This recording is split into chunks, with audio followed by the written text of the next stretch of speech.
Disabled children will now have more toys that they can genuinely enjoy after 20 volunteer engineers from DSO National Laboratories modified more than 70 off-the-shelf products just for them. Developed with Rainbow Centre, the project uses custom 3D printed switches to help children with physical and motor challenges operate toys more easily. All the switches themselves can be printed and replaced on demand at about a fifth the cost of commercial alternatives.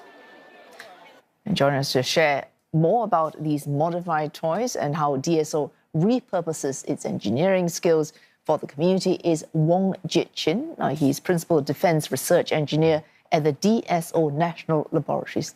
He's also team lead of DSO's toy modification project. Thanks so much for coming in. Thank you. Now, you've got those toys, a sample of them in front of us. Yes. Explain how these switches, I can see them as well, printed, easy, cheap to replace, and why they might better suit children who have, say, more challenged on motor skills. Okay, I will start with the cuddly toy. This is a toy giraffe, and when the toy giraffe is bought off the shelf, it is meant for fine motor skills. There's a tiny button here that the child will need to press in order to play. So this poses a significant challenge for children with physical disabilities. So what we did is we modify the toy. To modify the toy, this means that we rewire the interface from this button to this port over here, where we can use a big switch to play with the toy. And with this big switch, the child can now press this button to interact with the toy. Okay. So essentially any toy, and you have to, I'm genuinely ignorant here, any toy that requires perhaps more finer, as you said, motor skills to activate. For example, that capybara, or you essentially change the activation to a larger mode, a button that is far easier to depress. Yes, yes. For most toys, we can do that. What we do is we change the mode of activation. So we look at the circuitry inside to identify which part triggers the toy's interaction mode, and we connect it to a big button. Okay. DSO, one associates that with high-tech defense. This is not what one usually associates with what the DSO does. Yes. So in DSO, our primary mission is to protect the nation. Okay, our wider mission is to use our expertise and skill sets to give back to the society. So toy modification is one of them.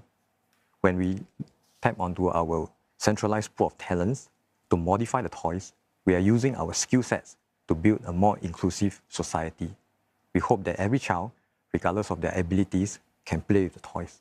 Arguably, national defense includes education and inclusivity at every level. Yes. Include making sure that children have fun. Yes. With different abilities.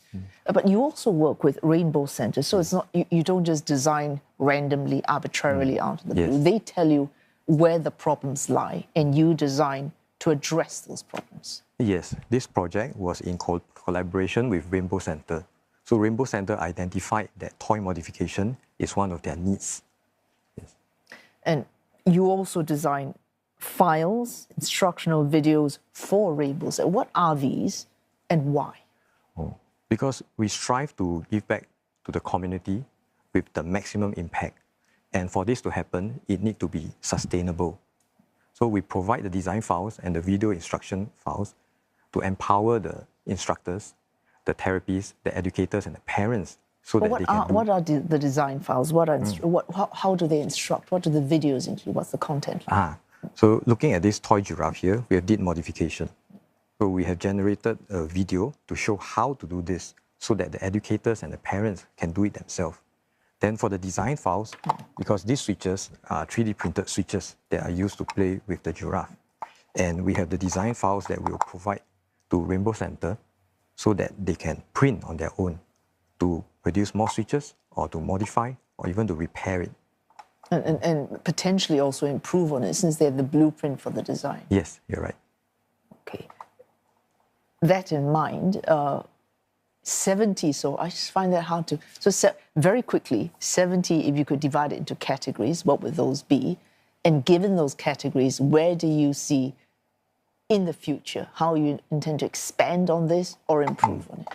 So these 70 toys are broken down into different categories. Rainbow Center has identified the categories for us. For example, a cuddly toy is one category, dancing toy is another category, visually stimulating toy is another category, and so on. So based on this, we modified the toys. And we are now looking at the feedback that's been given to us by the educators and the parents. And based on that, we will evaluate how do we move ahead in the future and what other toys can we work on in the future. Any hints of what those toys might be? Oh, maybe toys that are more fun for the children, and the definition of fun depends on the feedback from the children. Okay, all right. Feedback from educators, feedback from the children themselves. Yes. Thanks so much for coming in, joining us this evening, Mr. Wong Jit Chin. He's Principal Defence Research Engineer at the DSO National Laboratories. Thank you. Thank you.